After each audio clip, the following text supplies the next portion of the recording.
Sir खत्म sir, मुझे खत्म सर सुनिए सर, मैंने करीब से 6 फीट से गोलियां देखी, मुझे बोलने दीजिए सर। हो सकता है कि कल दिन ना देखूं। मैं 2 मर्तबा का विधायक हूं, 4 मर्तबा का सांसद हूं, और अगर इस तरह से अगर राजनीति आगे बढ़ेगी कि टोल गेट पर गाड़ी रुकती है और 4 राउंड गोलियां चलाई जाती हैं, आखिर इन नौजवानों को ये कैसे रेडिकलाइज हुए? जिन लोगों ने ये रेडिकलाइजेशन किया है, आप इस पर गौर करिए, इन पर यूएपीए क्यों नहीं लगाते आप? कैटेगरी सिक्योरिटी नहीं चाहिए मुझे, मैं हरगिज नहीं चाहिए मुझे। मैं 94 से पॉलिटिक्स में हूं, मैं आजाद जिंदगी गुजारना चाहता हूं, मैं घुटन के साथ जिंदा नहीं रह सकता इस दुनिया में। उत्तर प्रदेश की जनता गोली चलाने वालों का जवाब बैलेट से देगी, नफरत का जवाब मोहब्बत से देगी, और कमजोरों को दबाने का जवाब हिस्सेदारी से देगी। असाउद्दीन ओवैसी जी।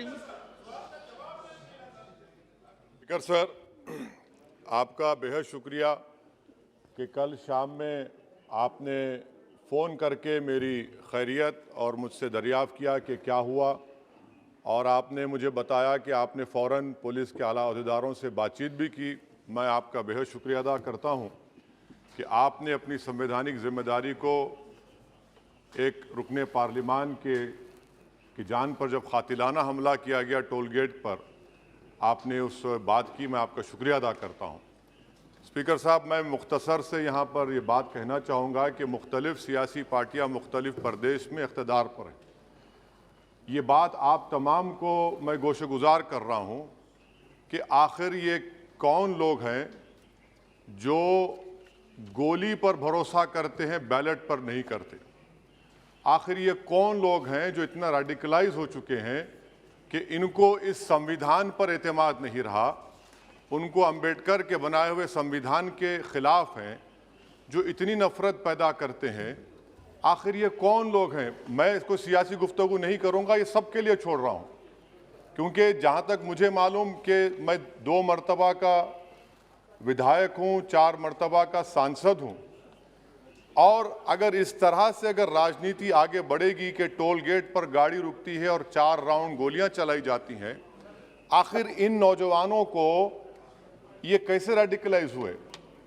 और मैं सरकार से पूछना चाहता हूं कि क्या उन्होंने ये रेडिकलाइजेशन सैयद कुतुब की किताब पढ़कर रेडिकलाइज हुए, अब्दुल्ला अज़ाम की किताब पढ़कर रेडिकलाइज हुए, या अयमन अल ज़ोहरी की किताब पढ़कर रेडिकलाइज हुए? इसीलिए मैंने सरकार से 2015 में कहा था कि इंटरनल सिक्योरिटी डिपार्टमेंट MHA में, उसमें तमाम मज़ाहिब के लोगों का एक काउंटर सेल बनाइए आप। और सर, ये रेडिकलाइज हो चुके हैं तो भारत की इससे राइट विंग कम्युनिज्म और टेररिज्म बढ़ेगा।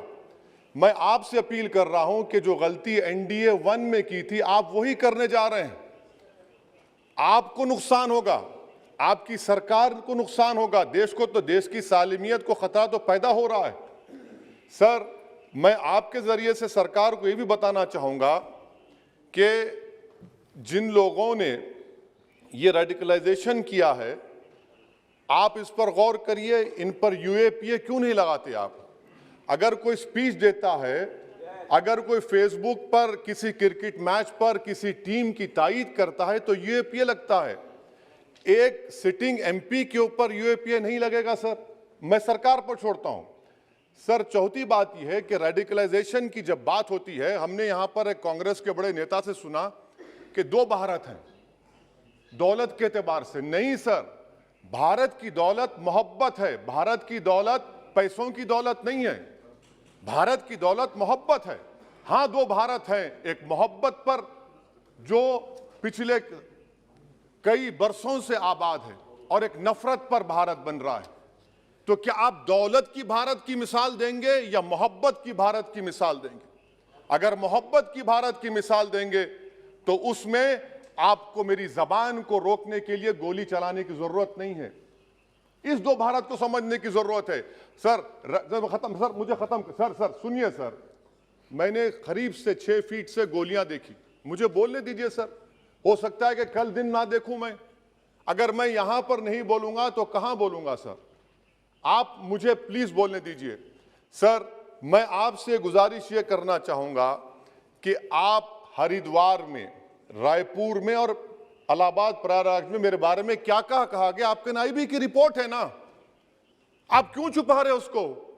देखिए, मैं मौत से नहीं डरने वाला हूं, हम सबको जाना है इस दुनिया से, बल्कि मैंने कह दिया कि मैं इस वतन में पैदा हुआ, मेरी मां की कोख से तो जमीन पर लिटाया गया। जब मेरी आंख बंद हो जाएगी तो इंशाल्लाह औरंगाबाद की जमीन मुझे दफनाया जाएगा। मगर मैं आपसे अपील करना चाह रहा हूं सरकार से सर, कि जो कुछ बातें की गई हैं उसको देखिए। मैं जेड कैटेगरी सिक्योरिटी नहीं चाहिए मुझे, मैं हरगिज नहीं चाहिए मुझे। मैं 94 से पॉलिटिक्स में हूं, मैं आजाद जिंदगी गुजारना चाहता हूं। मैं घुटन के साथ जिंदा नहीं रह सकता इस दुनिया में। मुझे जिंदा रहना है तो अपनी आवाज उठाना है, मुझे अब जिंदा रहना है तो सरकार किसी के उनके खिलाफ बोलना है, और अगर गोली लगती है तो मुझे कबूल है, मगर मैं घुटन की जिंदगी नहीं गुजार सकता सर। मेरा मानना यह है कि संविधान में अगर देश के गरीबों को, मजलूमों को, अल्पसंख्यक समाज को सिक्योरिटी मिलेगा तो मुझे मिलेगी सर। आपकी चिंता हमें है ना सर, इसलिए सिक्योरिटी दे रहे हैं सर आपको नहीं सर, देश के गरीब बचेंगे तो मैं बचूंगा। ओवैसी की जान इखलाक पीलू से बढ़कर नहीं है सर। ओवैसी की जान उस वक्त बचेगी जब गरीब की जान बचेगी। इसीलिए मैं आपके जरिए सरकार से अपील करना चाहूंगा कि सर, इस नफरत को खत्म करिए, इस नफरत को खत्म करिए और इस पर आप गौर करिए। मैं नहीं लूंगा सिक्योरिटी, मैं जेड कैटेगरी नहीं चाहता हूं सिक्योरिटी। मुझे ए कैटेगरी का शहरी बनाइए आप, मुझे ए कैटेगरी का शहरी बनाइए ताकि मेरी और आपकी जिंदगी बराबर हो। जब देश के प्रधानमंत्री पर सिक्योरिटी ब्रीच हुआ, अपोजिशन की तरफ से मैंने कहा था कि गलत हुआ। सब सेकुलर पार्टी के लोगों ने कहा कि ओवैसी तुम क्यों बोले? मैंने कहा नहीं, देश का प्रधानमंत्री मेरा है, सिक्योरिटी ब्रीच हुई तो एक्शन लेना चाहिए। मगर 4 मर्तबा के एमपी पर कोई 6 फीट के फासले से 4-4 गोली चलाता है। मुझे मौत है, हम सबकी मौत है, मगर मैं इन गोली चलाने वालों से डर कर खामोश नहीं बैठने वाला हूं। और मैं दुआ करता हूं कि उत्तर प्रदेश में पुरअमन पोलिंग होगी इंशाअल्लाह। उत्तर प्रदेश की जनता गोली चलाने वालों का जवाब बैलेट से देगी, नफरत का जवाब मोहब्बत से देगी, और कमजोरों को दबाने का जवाब हिस्सेदारी से देगी। मेरी आपसे गुजारिश है सर कि मुझे जेड कैटेगरी नहीं चाहिए, मैं रिजेक्ट करता हूं। आप इंसाफ करिए सर, उस पर यूएपीए लगाइए। और इनके दिमाग कौन है? 2 लोग रेकी करते हैं, उनको मालूम कि मैं मीरठ किठौर से आ रहा हूं उस टोल गेट पर, और 6 फीट के फासले पर गोली चलाते हैं। तो आप देख लीजिए सर, आप सरकार के हवाले, अगर आप इंसाफ करना चाहे आप इंसाफ कर सकते, मगर रेडिकलाइजेशन आपको नुकसान पहुंचाएगा और इससे राइट विंग टेररिज्म बढ़ेगा। शुक्रिया सर।